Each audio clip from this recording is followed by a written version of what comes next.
அப்பாவுக்கு ஒரு பொண்ணு எப்படி பாசமாக எழுதுவாளோ அந்த அன்போட வெளிப்பாடாக நான் எழுதியிருந்தேன் அப்பாவுக்கு. என்ன எழுதிருந்தீங்க அப்படி அந்த அதில் வந்து இந்த முன்மொழி கொள்கையை பற்றி எழுதியிருந்தேன். அது வந்தால் தமிழ் மொழியே அழிஞ்சிரும். ஸோ அதனால என்ன ஒரு மாணவியாக என்னோட பாயிண்ட் ஆஃப் வியூவை நான் அதில் எழுதியிருக்கேன். ஸோ இந்த லெட்டர் எழுதுனதுக்கப்புறம் எப்படி அதோட பிரதிபலன் இருந்தது இந்த எதிர்பார்த்தீங்க? ஆக்சுவலாக வந்து நான் நிறைய லெட்டர் எழுதினேன். ஆனால் அது வந்து கரெக்டாக அந்த அட்ரஸ் சரியில்லாதனால அது சரியாக போகலை. ஸோ இந்த இது address எப்படி ஐடென்டிஃபை பண்ணீங்க?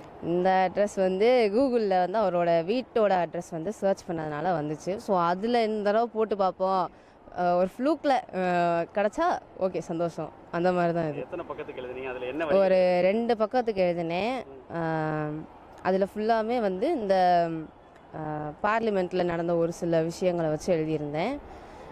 தர்பேந்திர பிரதாப் அவர் வந்து சொல்லியிருந்த ஒரு சில விஷயங்கள், தமிழவர்கள் வந்து நாகரிகமற்றவர்கள் அந்த மாதிரி சொல்லியிருந்தார். ஸோ அது வந்து எனக்கு கொஞ்சம் கோவம் வந்துச்சு. ஸோ அதோட வெளிப்பாடு தான் அந்த லெட்டரே.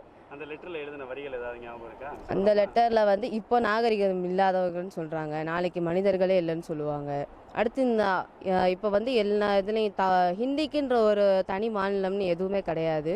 ஸோ வந்து இப்போ அவங்க சொல்கிற இது எல்லாத்தையும் நம்ம அக்செப்ட் பண்ணிக்கிட்டோன்னா ஹிந்தி தான் அடுத்து எல்லாமே, அந்த மாதிரி ஒன்று வந்துடும். ஸோ அதனால இது ஒரு எதிர்ப்பாக நான் வந்து கொடுக்குறேன். பொதுவாக சங்கம் வைத்து தமிழ் வளர்த்த மதுரை, அப்போ மதுரையிலேருந்து முதல் வேள்வி கிளம்பியிருக்குன்னு சொல்லலாமா?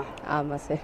உங்கள் அப்பா அம்மா கூட பிறந்தவங்களாம் எப்படி சப்போர்ட்? எங்கள் அப்பாவும் அம்மாவும் ரொம்ப சப்போர்ட்டிவ். நான் என்ன பண்ணாலும் என்னோடய ஆக்டிவிட்டீஸ்க்கு எல்லாமே அவங்க சப்போர்ட் பண்ணியிருக்காங்க. ஒரு பொண்ணு அப்படின்றனால இப்படி தான் இருக்கணுன்ற ஒரு ரெஸ்ட்ரிக்ஷனே எங்கள் வீட்டில் கிடையாது. எது கரெக்டாக இருக்கோ உனக்கு செய்ய தோணுதா செய்யுத, நான் சப்போர்ட் பண்ணுறேன், அந்த மாதிரி தான் 2 பேருமே. ஸோ நம்ம ஃப்ரெண்ட் சர்க்கிளை பொறுத்த வரைக்கும் ஒரு பேப்பரில் நம்ம ஃபோட்டோ வந்தாலே தெரியும். பாராட்டி வந்திருக்காரு ஸ்கூல். காலையில் வந்து இந்த பேப்பர் கொண்டு வந்து என் ஃப்ரெண்ட்ஸ்கிட்ட காட்டி அதெல்லாம் என்கிட்ட சொல்லவே இல்லை, அந்த மாதிரி சொன்னாங்க.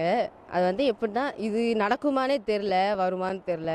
ஸோ அதனால் நான் யார்கிட்டையுமே இதை பற்றி ஷேர் பண்ணிக்கல. இது வந்ததுக்கப்புறம் தான் எனக்கே ஒரு அன்எக்ஸ்பெக்டடாக இருந்துச்சு.